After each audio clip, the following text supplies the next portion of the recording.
Love isn't just a feeling. For all humans, but especially for children, it's as essential as food, water, and air. It's the psychological foundation upon which their entire sense of self is built. So, what happens when that foundation is missing?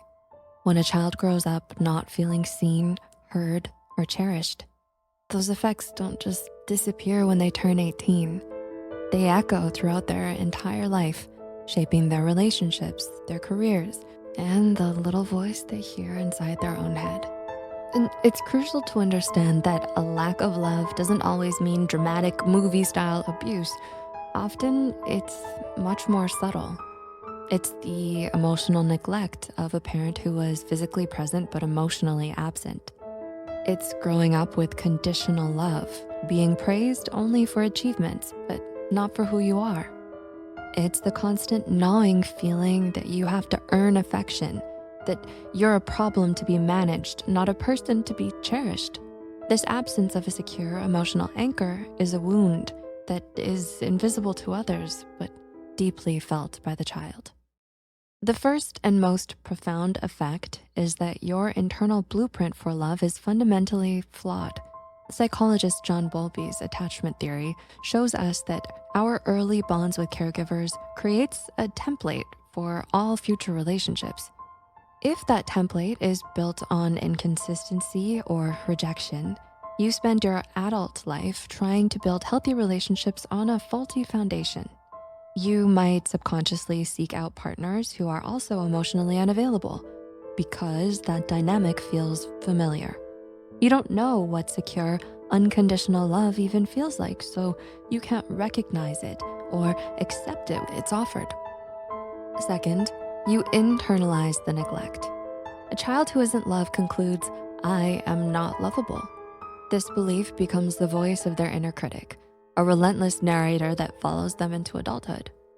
It's the voice that tells you every success is a fluke and every failure is proof of your worthlessness.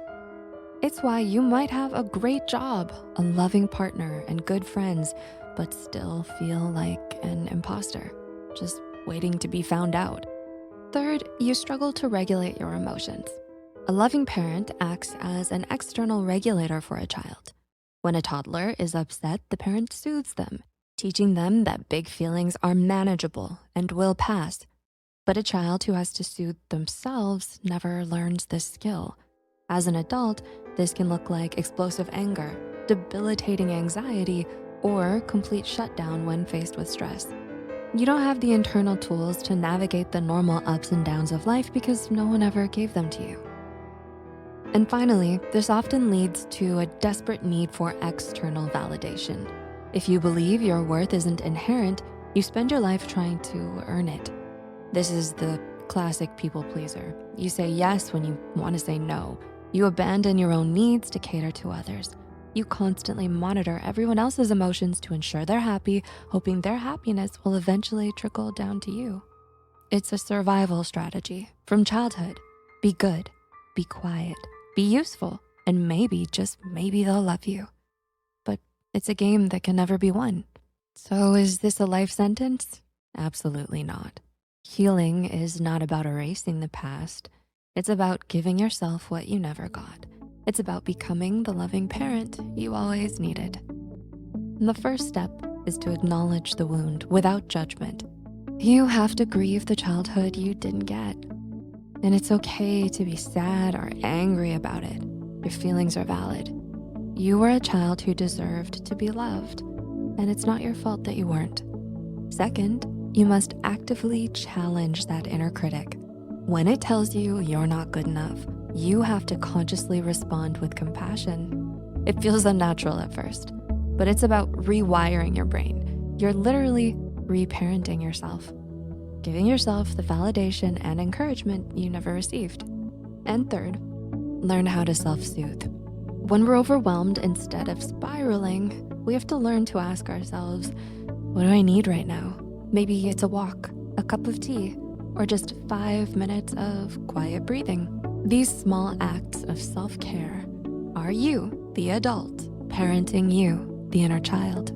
You are teaching yourself what you were never taught, that your feelings are valid and that you can get through them. The effects of not getting the love you deserved as a child are real and they're deep, but they're not a life sentence. Your past may have written the first chapters of your story, but you hold the pen for the rest. Healing is the journey of learning to give yourself the love that you were always searching for. And in doing so, you discover that the love you need was always inside you, just waiting to be claimed. If this resonated with you, you may find our video on complex PTSD and childhood emotional neglect helpful. And for a practice in self-compassion, try our guided meditation for healing the inner child, part of our 10-part series. You've got this.